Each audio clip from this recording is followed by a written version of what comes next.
Hello বন্ধুরা, তোমরা সবাই কেমন আছো? আশা করছি খুব ভালো আছো আর আমিও ভালো আছি। তো চলে আসলাম ফুলকপি নিয়ে। আজকে ফুলকপির রেসিপি করব। তো এই দেখো আমি ফুলকপিগুলো কিন্তু ছোট ছোট সাইজের কেটে নিয়েছি। আর এখানে রয়েছে কিছু মশলা, এগুলো কিন্তু আমি পেস্ট করে নেব। আর ফুলকপিগুলো আমি হালকা গরম জলে ফুটিয়ে নিচ্ছি, তাহলে এর কাঁচা গন্ধটা কিন্তু চলে যাবে। এদিকে দেখো আমি কড়াইটা কিন্তু বসিয়ে দিয়েছি, কড়াইটা গরম হয়ে গেছে, দিয়ে দিলাম তেল। তো আমি সাদা তেল ব্যবহার করি, তোমরা কী তেল খাও সেটাই তোমরা ব্যবহার করো। তো এবারে আমি আলু কেটে রেখেছিলাম, সেই আলুগুলো কিন্তু ভেজে নেব। দিয়ে দিলাম কিছুটা পরিমাণে নুন আর হলুদ গুঁড়ো। এবার আমি লাল লাল করে ভেজে নেব। তো এই দেখো আমার কিন্তু ভাজা হয়ে গেছে। এবার কিন্তু আমি তুলে নেব।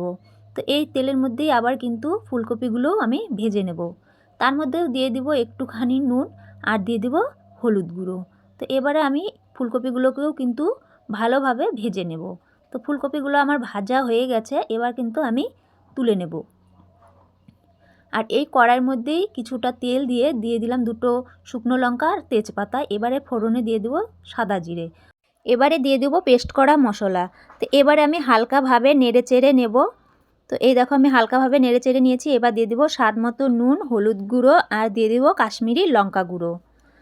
এবারেও আমি ভালোভাবে একটু কষিয়ে নেব। তো এই দেখো আমি কিন্তু কষিয়ে নিচ্ছি। এবারে আমি দিয়ে দেবো পেস্ট করা টমেটো।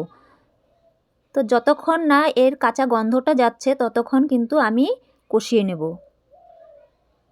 তো আমার কষানো হয়ে গেছে। এবারে কিন্তু আমি দিয়ে দেব সেই ভেজে রাখা আলু আর ফুলকপির ভাজাগুলো। তো এই দেখো আমি এগুলো দিয়ে এবারে আবার ভালোভাবে একটু নেড়েচেড়ে নেব। আমার কিন্তু নাড়াচাড়া করা হয়ে গেছে। এবার দিয়ে দেবো একটুখানি সেদ্ধ হওয়ার জন্য জল। তোমরা চাইলে এটাকে ঢাকাও দিতে পারো, আমি ঢাকা দিব না, আমি এমনিতেই করে নেব। তো এই দেখো আমার জলটা কিন্তু অনেকটাই শুকিয়ে গেছে। তো আমি এবার ভালোভাবে নেড়ে চেড়ে কিন্তু কষিয়ে নেব।